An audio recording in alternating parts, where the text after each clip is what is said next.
ingin bahagia, imannya diperkuat. Apakah cukup meraih kebahagiaan dengan itu, dengan sholat saja? Tidak menurut Quran. Perzinaan itu menurut Al-Quran termasuk salah satu sumber penderitaan manusia.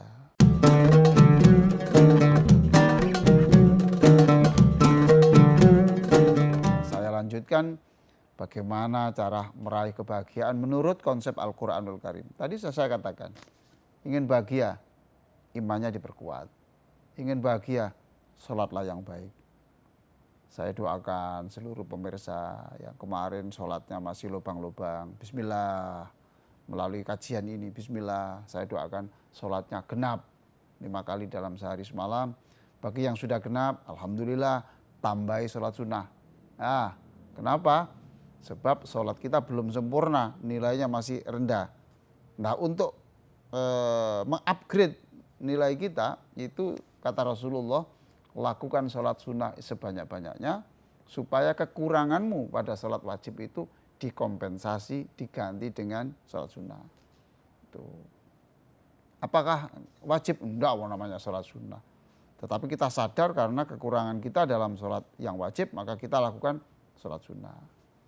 Jangan sholat maghrib saja, tambahi 2 rakaat setelah sholat. Ya, jangan tergesa-gesa lah, jangan tergesa-gesa. Urusannya banyak, iyalah banyak. Tapi tetap ini diperlukan sholat sunnah. Setelah sholat isya, ya jangan cepat-cepat lari lah. Sholat 2 rakaat saja cukup. Ya, sholat subuh, apalagi sholat subuh. Sebelum subuh, sholat 2 rakaat. Karena sholat sunnah di situ itu, sholat subuh itu sholat di mana seluruh malaikat ikut menyaksikan. Inna Qur'an al-fajri kana masyhuda. Nah, itu disebut itu dalam Al-Quran itu. Sungguh sholat subuh itu sholat di mana malaikat-malaikat yang datang untuk tugas giliran menjaga malam hari akan berangkat dan datang lagi untuk jaga siang hari itu kumpul saat itu. Sholat sunnah, siapa yang sholat sunnah sebelum subuh, maka Allah memberikan kemuliaan itu lebih mahal daripada bumi, langit, dan seluruh isinya. Gitu.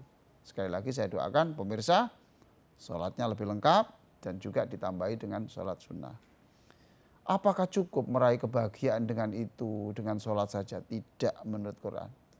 Di situ ada tambahan, walladzina hum 'anil lagwi mu'ridun. Orang yang bisa meninggalkan sesuatu yang tidak berguna. Inilah hebatnya Muslim itu. Orang Islam itu selektif melakukan sesuatu itu. Ngomong boleh. Berbicara tentang sesuatu itu boleh, tidak dilarang. Tapi tidak ada gunanya, tinggalkan. Jadi setiap kata, setiap tindakan itu difilter 2. 1, boleh atau tidak. Yang kedua, kalau itu boleh, ini ada gunanya apa enggak? Kalau enggak ada gunanya, jangan dikerjakan. Coba perhatikan. Selektifnya tuh lapis 2. Insya Allah nggak akan ada orang masuk penjara gara-gara mulutnya, nggak ada. Karena ini penting atau tidak. Think today and speak tomorrow. Gitu toh. Think today and speak tomorrow. Orang bijak itu think today and speak tomorrow. Berpikirlah sekarang, pertimbangan sekarang, ngomongnya besok.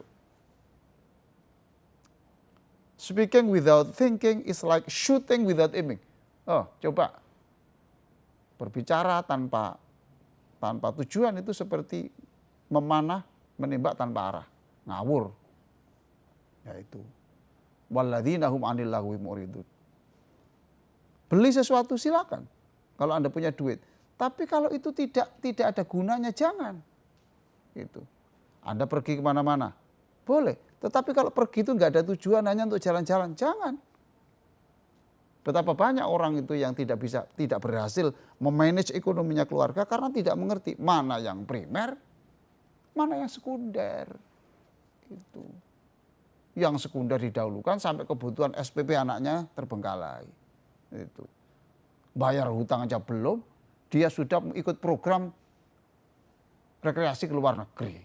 Nah, itu tidak betul. Ya, jadi walladzina hum 'anil lagwi mu'ridun. Kita kerjakan apa saja itu diperhitungkan. Maka ada hadis Nabi Sallallahu Alaihi Wasallam yang pendek tapi sangat terkenal itu dikatakan sungguh mukmin yang terbaik itu adalah mukmin yang bisa meninggalkan sesuatu yang tidak berguna walaupun itu boleh. Apakah cukup dengan itu? Oh, tidak cukup. Tidak cukup. Salat khusyuk tidak cukup.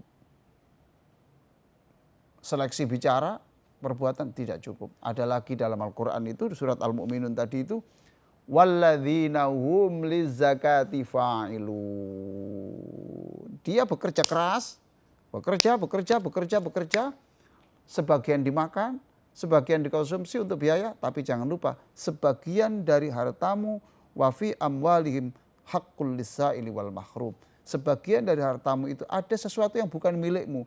Itu miliknya fakir miskin yang dititipkan kepada Anda. Maka kita tahu tergambar di sini toh, kalau ingin bahagia, dekatlah kepada Allah, dekatlah kepada orang yang membutuhkan perhatian Anda. Cantik sekali. Dekat Allah, dekat manusia, dekat Rasulullah, dekat orang yang membutuhkan pertolongan, zakat, bekerja keras. Perintah zakat itu pemirsa sekaligus berarti perintah jadilah orang kaya. Lah kalau nggak kaya bagaimana bisa zakat?